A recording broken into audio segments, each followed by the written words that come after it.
ब्रेकनंतर तुमचं स्वागत। एक मोठी बातमी आहे। उपमुख्यमंत्री अजित पवार खासदार सुनील तटकरे यांच्या भेटीसाठी सुनील तटकरे यांच्या निवासस्थानी पोहोचलेत। राष्ट्रवादी काँग्रेस पक्षामध्ये अद्याप मंत्रिपदाबाबत चर्चा सुरू असल्याची माहिती मिळाली आणि प्रफुल्ल पटेल यांना अद्याप मंत्रिपदासाठी फोन काही आलेला नाही। मात्र राष्ट्रवादी काँग्रेस अजित पवार गटातून कुणाला मंत्रिपद मिळणार याची उत्सुकता आहेच। आणि आत्ताची सगळ्यात मोठी बातमी ती म्हणजे उपमुख्यमंत्री अजित पवार हे खासदार सुनील तटकरे यांच्या भेटीसाठी तटकरेंच्या निवासस्थानी पोहोचलेत। राष्ट्रवादी काँग्रेस पक्षामध्ये अद्याप मंत्रिपदाबाबत चर्चा सुरू आहे। खरं तर प्रफुल्ल पटेल यांचं नाव समोर होतं, पुढे होतं, तर प्रफुल्ल पटेल यांना अद्याप काही मंत्रिपदासाठी फोन आलेला नाही।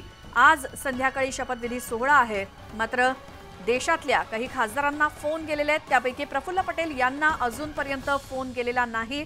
त्याचसोबत सुनील तटकरे जे अजित पवार गटाचे एकमेव खासदार, त्यांची भेट घेण्यासाठी अजित पवार तटकरेंच्या निवासस्थानी सध्या पोहोचलेत आणि कुणाला मंत्रिपद मिळणार याबाबत अजूनही चर्चा सुरू आहे राष्ट्रवादी काँग्रेस पक्षात।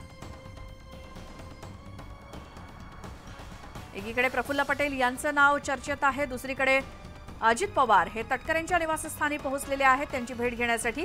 अधिक माहितीसाठी जाऊयात, आमचे प्रतिनिधी प्रशांत लीला रामदास आपल्या सोबत आहेत। प्रशांत, खास करून राष्ट्रवादी काँग्रेस पक्षामध्ये कुणाचं नाव पुढे आहे आणि कुणाला फोन गेलाय का आतापर्यंत? महत्वाचं म्हणजे जर बघितलं, उपमुख्यमंत्री अजित पवार हे खासदार सुनील तटकरे यांच्या भेटीसाठी त्यांच्या निवासस्थानी दाखल झालेले आहे। राष्ट्रवादी काँग्रेस पक्षात अजूनही मंत्रिपदाचा निर्णय होऊ शकला नाही, त्यामुळे प्रफुल्ल पटेल यांना अद्यापही फोन आला नाही अशी माहिती पुढे आली आहे।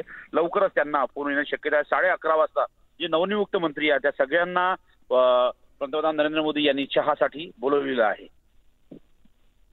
बरं, मात्र सध्याची जी अपडेट समोर येते, अजित पवार भेट घेण्यासाठी गेलेले आहेत सुनील तटकरे यांची। बघूयात राष्ट्रवादी काँग्रेसकडून कुणाची नावं समोर येतात आजच्या शपथविधी सोहळ्याकरता, कुणाला फोन येतो। धन्यवाद प्रशांत, तुम्ही दिलेल्या माहितीसाठी।